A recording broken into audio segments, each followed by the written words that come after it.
Listen. So in the previous session, we clearly discussed about what is the structure of C++ program and what is C out, what is C in, how can we read the data from keyboard, what is the syntax to define the class, what is the syntax to define the method. Okay, and also we discussed what is the syntax to create the object. So till here we discussed in the previous session. Now you know the syntaxes. In today's session, I explain how can we define the classes and how can we create the objects. So today I explain programs. So this is a practical part. Now my task is I want to create such type of objects. Observe carefully here.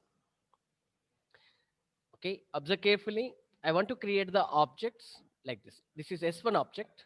This is S1 object. S1 object. S1 object.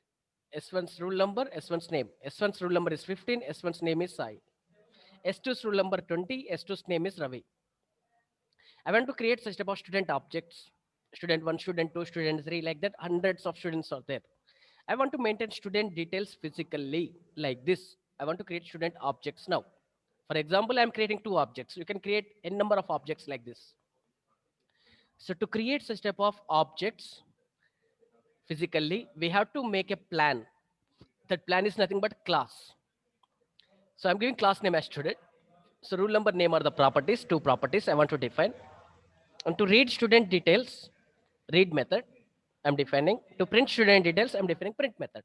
Okay. So now we have to define the class with the name student, define rule number name properties, read print methods. That's it. This is our task. In the second semester, already you learned, but once again, I'm reminding, listen, I'm opening developer C++. So till the end of the semester, I use this developer C++ only. Okay. See here. So I'm taking new file, go to file menu, select a new option, then select source file option. So new file. Okay. Observe carefully here. Okay. So I'm defining a class. I'm defining a class. I'm giving this class name as student. So what is the class name now? Student. Starting point of class, ending point of class. So in the previous session, we have seen syntax of class. So class, when we terminate the class, that class termination ends with semicolon. So write semicolon here. Okay. So in the class, I want to define the properties. So mostly we define the properties in private section because to provide basic security for the data, we define properties in the private. So property means what? The variable declared in the class. In the C language, you learned about variables. The variable declared in the class is called property. That's it. So rule number 10, 15, 20, 25 integer values. So declare integer variable rule number. This is called property. Property. Okay. So like that, string data type is available in the modern C++. String data type is available. In the older C++, string data type was not available. In the modern C++, string data type is available.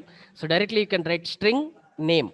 So Raju, Rani, Ramu, Sai, Laddu, all these are what names. So to maintain the names, name variable I'm declaring. To maintain the rule numbers, rule number variable I'm declaring. So these are called properties. So I'm defining properties in the private section. So next in the public section, I'm defining the method. I want to read rule number and name. So I'm giving method name as read. Starting point of method, ending point of method. This method is not returning any value, so I'm writing white. So to read rule number and name, I'm writing C out, insertion operator, enter rule number and name. We are asking the user to enter rule number and name. To read them, we use C in, extraction operator, rule number, extraction operator, name. Here we are reading rule number and name. After that, I want to print the details. I want to print student details. So to print student details, I'm giving the method name as print. This method is not returning any value, so write return type as void. C out, insertion operator. To print rule number, write rule number. To get 5 spaces, write /t. Then to print name, write name.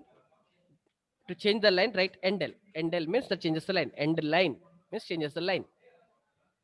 So this is a class. We are defining. So what is the class name? Student.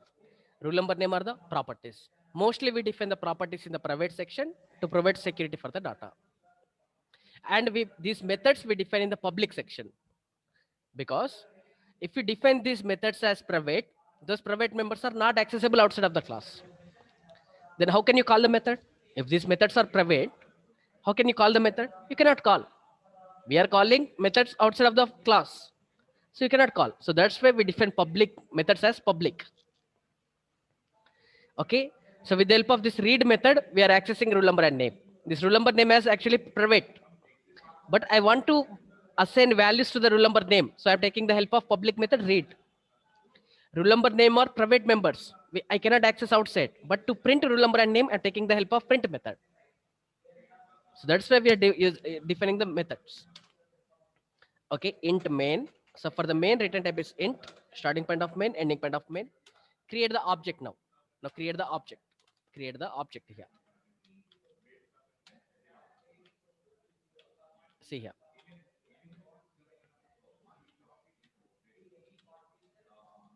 See. So how can we create the object? So to declare the variable of int type, we declare like this, int x. So x is the variable of int type. Like that, here we defined our own data type, student. I want to declare student type variable. So write student s1. That's it. Now s1 is called object. S1 is called object. S1 is the object. I want to read S1 details. So to read S1 details, we call read method. Read method. I want to print S1 details. So to print S1 details, call print method. That's it. So this is the code. Okay. So what we are doing here, we are defining the class. In the main, we are creating S1 object. We are reading S1 details and we are printing. Okay. Now see the execution part of this program. Listen carefully here. Observe. So this is the program. So program execution starts from, I'm explaining the execution part. After that, I run this program. Listen. So program execution starts from main. A student S1 means first it identifies the properties. So for rule number, to hold rule number, some memory will be allocated here. So to hold rule number, some memory will be allocated. Next, to hold name, some memory will be allocated here. So for the name, some memory will be allocated. Okay, now this object is what? S1 object. So this is S1 object. Okay, this is S1 object. So S1 object is created. So with this first statement, okay, so with this first statement, S1 object is created. Memory allocated, that's it. So here we are calling read method. So now read method will be called. Okay, then on output screen, what it will print now? On output screen, it prints enter rule number and name. On output screen, it prints enter rule number and name.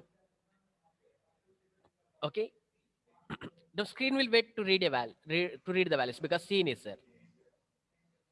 So I'm entering values as 15 and psi. 15 and psi. Okay, 15 and next value is psi. So two values I'm giving. So this, where this 15 value will be stored? In the S1's rule number. Why? Because we are calling with S1. We are calling with S1. We are calling with which object? S1 object. So S1's rule number, this is S1's name. So S1 rule number will become, S1 rule number will become 15 now. S1 rule number will become 15. And S1 name will become Sai. S1 name will become Sai now. Okay. So S1 object is created. If you call this read method, S1 object will be created now. After that, we are calling print method. So now print method will be called. With which object we are calling? S1 object. So here rule number means S1's rule number. Name means S1's name. So S1 rule number will be printed on output screen. 15 will be printed. After that, 5 spaces will come. Then Sai will be printed. This is the output we get. Observe. How can we execute this program? Go to the execute menu. Go to the execute menu. compile, go to the execute menu, compile. Okay, that's asking to save. I'm saving in our folder CPP DS Coed. I'm saving this with the name student. With the name student, I'm saving it. So successfully saved. Oh, so sorry, it is giving some errors. What are those errors? Let me explain. So this STD, so cout, cin are defined in the STD namespace. So we must write using namespace STD. And this STD namespace defined in iostream header file. So we must write hash include iostream. So we must write these two statements. Remember this. For every program, I write these two statements because cout, cin are available in the STD namespace. This STD namespace is available in the iostream. So we must write these two statements. Okay, now I'm compiling. See, observe, I compiled here. So no errors are there, no warnings are there. Observe. Okay, I want to run this. So now exe file is created. Student.exe file created. Output file name. Okay, I want to run that one. So run. Click on run. That is asking rule number and name. See here. I'm entering rule number as 15 and I'm giving name as Sai. So 15 Sai printed. Observe. Just now I explained. 15 Sai printed. Okay, so hence we can create the object, we can read the object values, and we can print the object values. I hope you understood. Okay,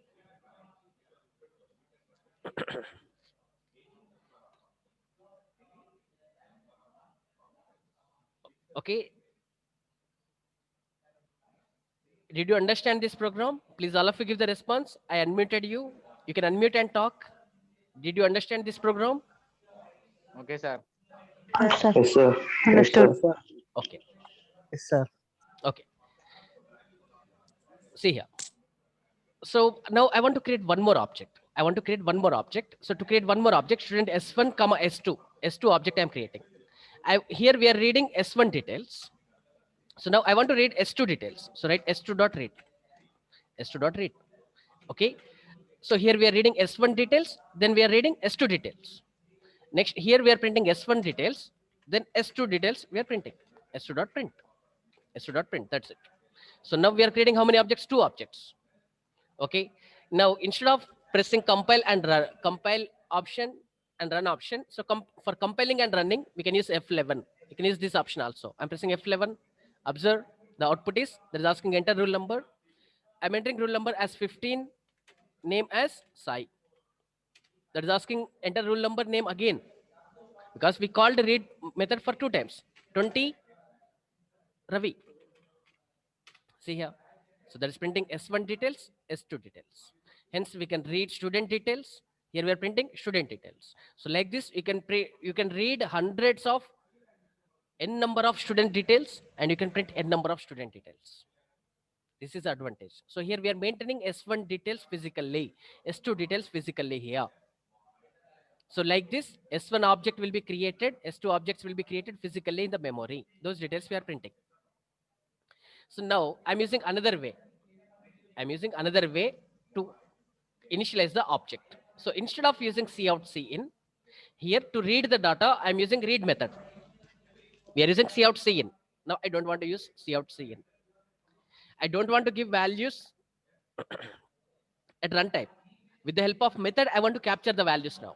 So I'm defining one method here. So now my task is, I want to define the class now. Listen, first I'm explaining the purpose. After that, I write the program.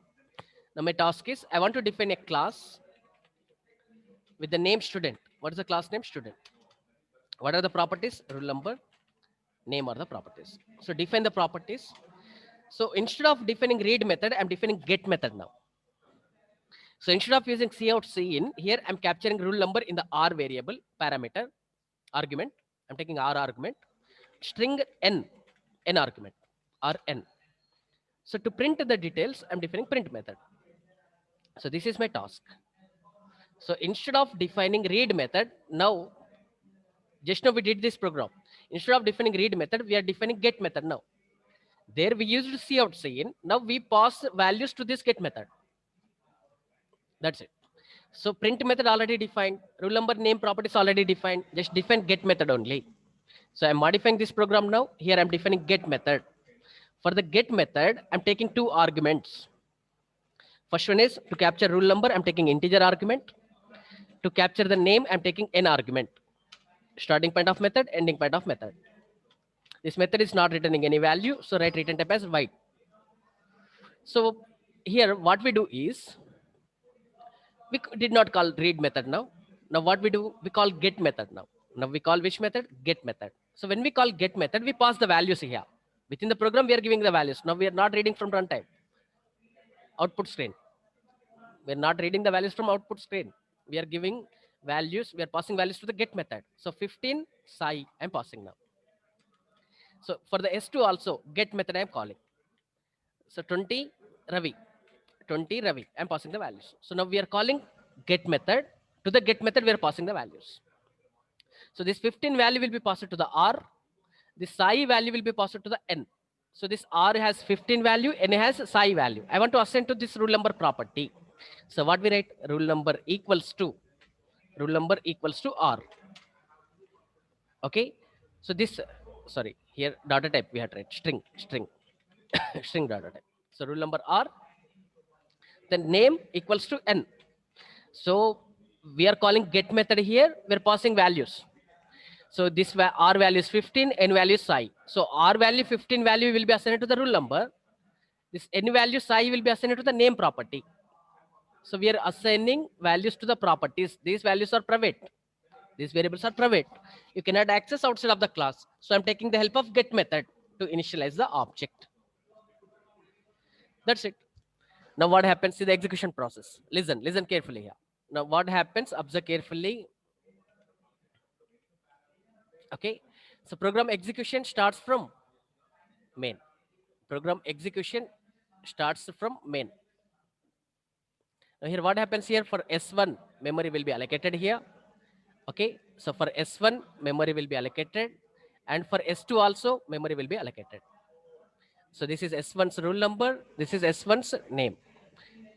Okay. This is S2's rule number, S2's name. Okay. So this is rule number. Okay. And here we are holding the name. Okay. Here we are holding rule number. And here we are holding the name. Okay. So this is S1 object. This is S1 object. This one is S2 object. So for two objects, memory will be allocated with this first statement.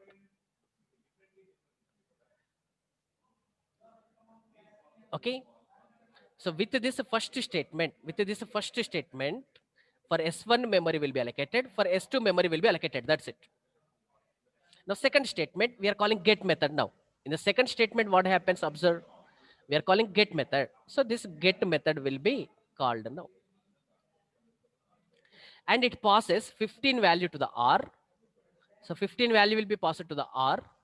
And Sai value will be passed to the N. So now what is the R value now? 15.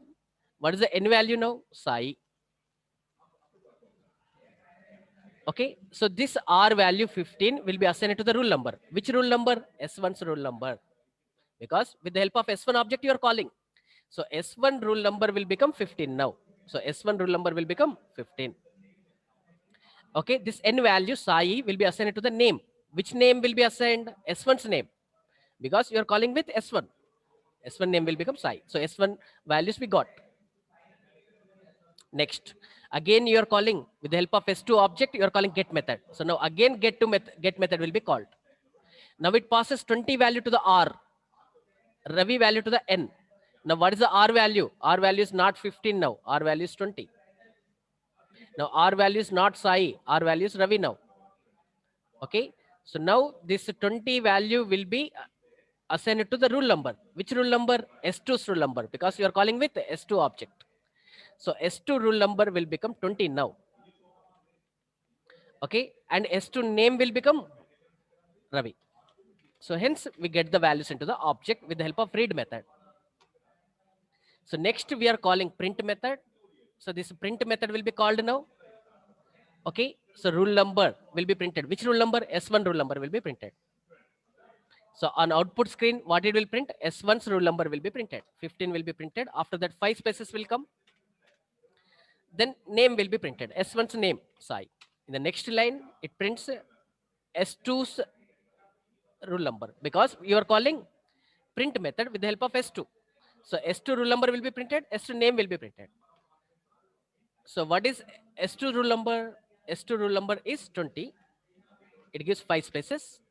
Then S2's name, Ravi. Ravi will be printed. So this is the output. Observe here, I'm running this program. Observe the output. I'm compiling the program. Okay. So program successfully compiled. No errors, no warnings. I'm running the program. See here, 15 Sai, 20 Ravi printed. Just now I explained. Okay. So 15 Sai, 20 Ravi printed. 15 Sai, 20 Ravi printed. See here, 15 Sai, 20 Ravi printed. Okay. So this is the second way of initializing the object. So we are taking the help of method. So with the help of get method, we are initializing the object. Okay. So now, see here. So just now we defined get method. So using the get method. So using method, we can initialize the object. We can initialize the object. Initializing object means getting the value. Initializing object means what? Getting the value. Okay. For example, here, this is S1 object. This is rule number. This one is name. So I want to get rule number value as 15. This is called initializing object. I want to get this name value as Sai. So here we are initializing rule number, here we are initializing name. So we are initializing S1 object here. So to initialize the object, we have taken the help of this get method. Just now I explained. With the help of this get method, we got the values into the object. So we initialize the object using this get method. So to initialize the object, the best way is instead of defining another method to initialize the object, instead of taking the help of method, it's better to define the constructor. It's better to define the constructor. Then what is constructor? What is constructor? Listen. Constructor is a special method. Constructor is a special method. Constructor is a special method defined in class. So why we are calling this as a special method? Because some rules are there. Constructor name and class name should be same. Constructor name and class name should be same. Should be same. So constructor name and class name should be same. Okay. And it cannot return any value. Constructor cannot return any value. Generally method can return the value, but constructor cannot return any value. So if the method is not returning any value, we write void, and we have no need to write void also. We have no need to write void for the constructor. So what is the purpose of constructor? To initialize object, we use constructor. To initialize means to get values into object. To initialize the object, we use constructor. Okay, so that is the purpose of constructor. And one more important point, when we create object, constructor will be called. When we create object, constructor will be called. When we create the object, constructor will be called. So in the second semester already we learned about this. So instead of defining this get method, what I'm doing is I'm defining the constructor. So constructor name and class name should be same. So class name is student. I'm giving constructor name as student. Now here this one is called constructor. This constructor will be called this constructor. So instead of giving get name, I'm giving class name. This constructor we define in the public section only, because when we create the object, constructor will be called. So now you have no need to call get method. Now get method is not there. When we create the object, we pass the values now. So here S1 object we are creating. Just now I told, when we create the object, constructor will be called. So at the time of creation of object, we pass the values. I'm giving value as 50 and I'm giving value as Sai here. Sai. Okay.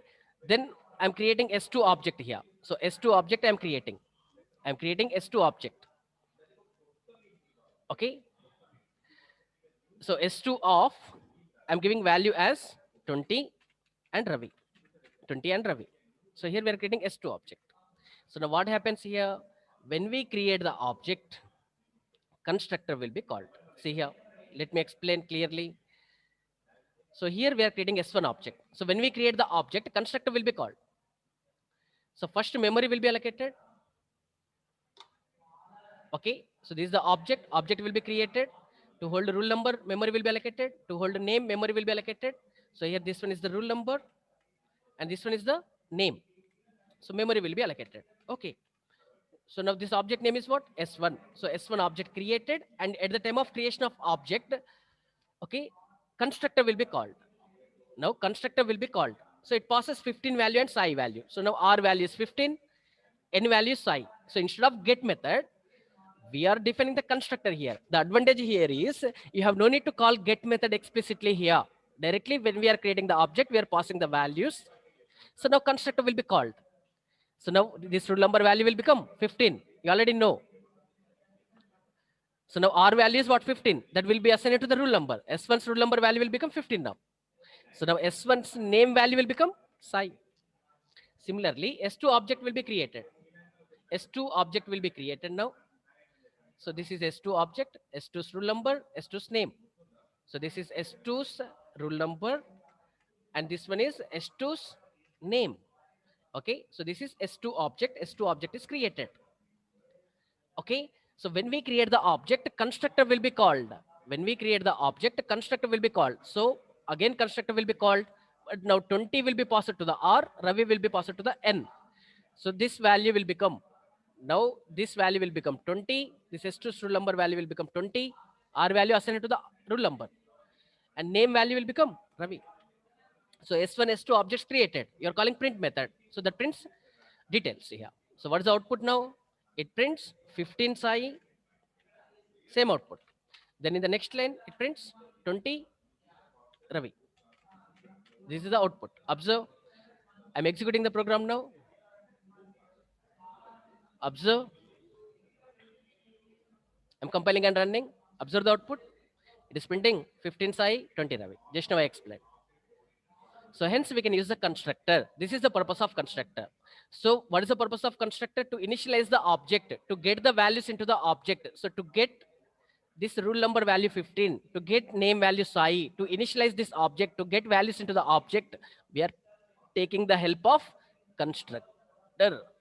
So with the help of this constructor, we are getting the values into the object.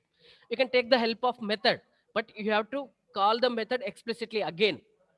But the advantage here is if you initialize using the constructor, when we create the object, we can pass the values and we can initialize the object. That is the advantage here. So when we create the object, constructor will be called. So automatically that object will be initialized in the constructor. That is the advantage. I hope you understood. Okay, now I'm stopping the session here. Okay, so I'm unmuting you all. Okay, now you can unmute and talk with me. So did you understand today's class? Did you understand? Sir. Okay, so very clearly I explained how can we create the object and how can we print object details. Okay, so please all of you give the response. Did you understand today's class? Yes, sir. Okay, so in the next session I explain another topic in the C++ basics. Okay, so in the next week after Diwali, I start data structures using C++. All these are the basics. So this knowledge is required to understand the data structures. After Diwali, I start the data structures. Okay, I'm stopping the session now. Thanks to all. Okay, sir. Meet- Thank you, sir. Thank you, sir. Thank you, sir. Thank you, sir. Thank you, sir. Okay. Okay, sir.